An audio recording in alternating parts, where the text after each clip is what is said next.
Nu, sveiki. Okay, let's go. Sveiki. Išaušo Lietuvos mastais. Gal visiškai neblogas šeštadienio rytas. Pasikartosiu, kaip kiekvieną savaitgalį. Bandom kažkur išvažiuoti. Nu, kadangi pasakiau, kad neblogas, tai bandysim link jūros važiuoti. O kur važiuosim? Aišku, bandysiu ir parodyti. Gero žiūrėjimo, aišku, jeigu bus kas nors įdomaus. Kartais nuvažiuoju, nėra nei ką parodyti. Įdomiausia, kokia gamta, dviračių takai, nes mėgstam su dviračiais pasivažinėti. Čia mums aktualiausia. Aišku, vanduo, kalnų pas mus nėra. Gerą žiūrėjimą.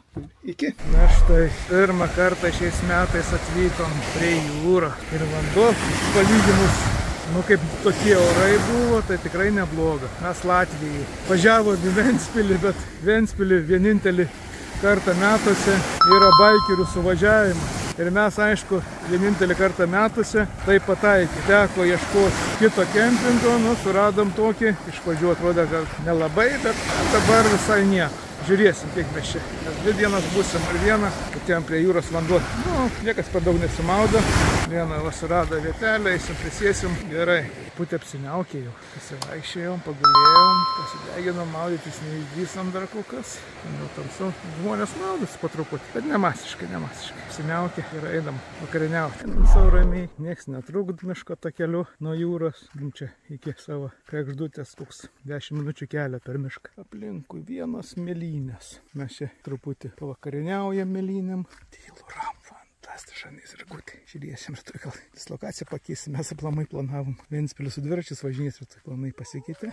Čia šaušo gražus. Tikrai, jau dabar tai tikrai gražus sekmadienio rytas. Mes atsikėlėm turbūt anksčiau, atėjom prie jūros. Jūra štai ramiai, vangelės ritas į krantą, mažytės. Galvojam dabar, ar važiuoti į kitą vietą, ar dar čia pasilikti. Žmonių matot, vienas kitas, dar rytas anksti. Žiūrėsim, ką darysim.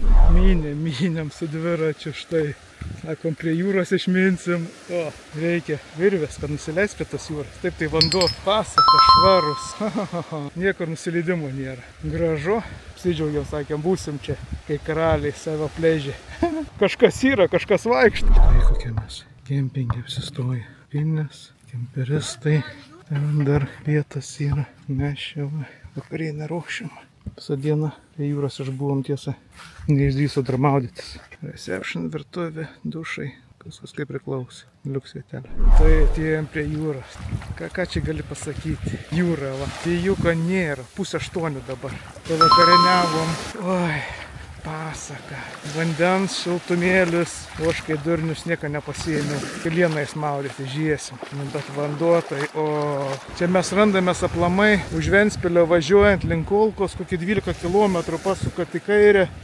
Yra 2 kempingai. Pavadinimą nebeatsimenu. Vietos, jeigu norit ramybės, tai tikrai geros. Namelis 4 asmenim su visais patogumais. Yra tualetai 70 eurų.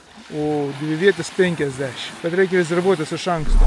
Balsas už kadro, jie atidaryti maudymąsi sezoną. Gerai, kažkam reikia. Pirmas jaučiu savaitgalis šiais metais, toksai geras. Nors kelmės skambinam, sakė, su ledais lyja. Toks vandens ramumas. Vėjo nėra. Jau rytoj namo. Tokių dienų nesinori. Nors mes praeitą savaitgalį irgi gerai praleidom. Birštone irgi buvo apie 30.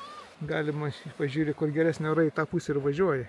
Lysk, ponė, lysk. Čia žmonių truputis yra. Ponės atėjo irgi išsimaudyti vakare. Lietuvių čia irgi daug. Galima sakyti, 70% lietuviai. Kempingė tai aišku, kemperiai tai daugiausiai vokiečiai. Kaimynai buvo vokiečiai, prancūzai, pas mus dabar austrai. Palapinėse, nameliuose, tai vien lietuviai, Latvių mažuma. Latvija tikriausiai Jūrmalą važiuoja. Taip, ponė, niekai netidaro to. Jis sušalstant bestovėdama. Durnius aš nepasiėmiau. Maudymuką. Būčiau greičiau viską padaręs. Nes vanduo superinis. Praeitą metą maudymąsi sezoną atidarėm gegužės mėnesį. Šiemet Liepos vidurys jau. Rytoj važiuosim link namų. Viskas. Balcelis už kadro maudymo sezoną atidarė. Tai Darius liko ant ledo. Blemba. Čia liūdna nata ir baigsiu savo reportažą. Visą laiką būdavo laikai, kai atidarydavau sezoną pirmas. Senatvė, ką daro senatvė. Na gerai, iki kitų susitikimų. Iš jūsų, aišku. pirštas į viršų, pirštas į apačią, o mes žiūrėsim. Dar vasara, kaip sakant, ir nesibaigė. Vis tiek kažkada judėsim į priekį. Gerai, iki.